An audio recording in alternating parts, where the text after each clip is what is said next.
Hi everybody, MommaLiz here, aka Hillbilly Heart. And as you all know, I am a retired probation parole officer. I did ICOTS, interstate compact, sex offender supervision. I did every level of supervision that's out there except for misdemeanor county supervision because I was a criminal officer. So I've had a lot of people in the last little bit ask me a lot of questions about the judicial system in Tennessee and what happens, and especially with the Summer Wells case becoming everybody's biggest focus right now. I've had a lot of people ask me, what is an indictment from the grand jury and what is a grand jury? So I'm here to answer that as quickly and concisely as possible. A grand jury is a body of, I believe, 12 to 13 individuals, and they're not like a trial jury. They don't just serve once and go home. A grand jury will serve multiple times within a 3 to 6 month period. In cities, they may serve twice a week to go in and hear the information and see if there needs to be forward momentum. In rural areas, they may only go in once a month, once every 2 months, depending on the heft and the need and how many cases are being handled by the state's prosecuting attorney. Now, what happens is someone may be caught in the commission of a crime and they may be arrested, but they may have varying levels of potential charges. So what happens is, if anything is potentially a criminal level offense, a felony level offense, it must go through the grand jury, which means it goes into a closed door room where the grand jurors, the state's prosecuting attorney, the judge, and any witnesses, which are normally police, law enforcement, or any special witnesses that need protection, are brought into the room, closed, no media, unless there's a court reporter necessary for certain cases. It is very secretive, but it's very different than a jury trial. Grand jurors can ask questions, talk openly, discuss the case in front of everyone in the room, but the defense attorney is not allowed in the grand jury meeting.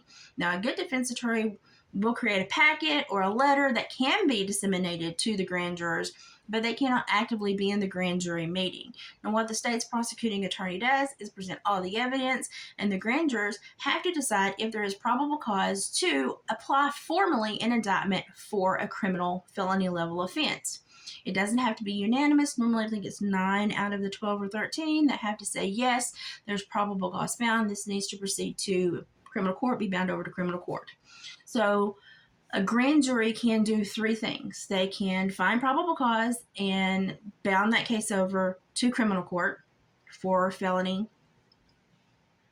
level judges, or they can say, which would be called a true bill, or they can say there's a no bill, there's not probable cause, and we dismiss all of this, in which case jeopardy is applied, and that person, that defendant, cannot ever be charged with that specific crime again. Or the third option is that they can say there's probable cause, but not for a felony level offense, so we're going to move this back to misdemeanor court. Those are the 3 things that a grand jury can do. Now, a grand jury is not like a trial jury. They don't have to go in chambers to ask questions. They don't have to handwrite questions to the judge. It's much more of an open forum, but it is very secretive, and that's why people don't know what's going on, who's on the grand jury, and it's for the safety and the sanctity of the court system. It's also to keep states prosecuting attorneys responsible and accountable to the citizens on a level to where citizens know that they are still very much in control of determining probable cause and having control over their justice system. So that is what a grand jury is. That is how they function. And if you have any other questions or comments, please put them down below. That's the quickest way I think I can describe it. If I've missed something or you have another specific question, please let me know. I have lots of people, lots of lawyers, public defenders, state's prosecuting attorneys that I can actually go to ask these questions if it's something that I can't answer myself. But it's very important that we understand this. And when grand juries meet for indictments, we normally have an idea that something's going on, because normally we've seen someone be caught in the commission of a crime, be in custody, being held for various levels of offenses until that they can be formally presented if they can't bail out. We normally know something is going on, but the grand jury itself and what happens in the grand jury is very secretive, top secret, and it is very much the community's ability to make sure that they're still holding their judicial system accountable, responsible, and true. That's what a grand jury is. So thank you for your time.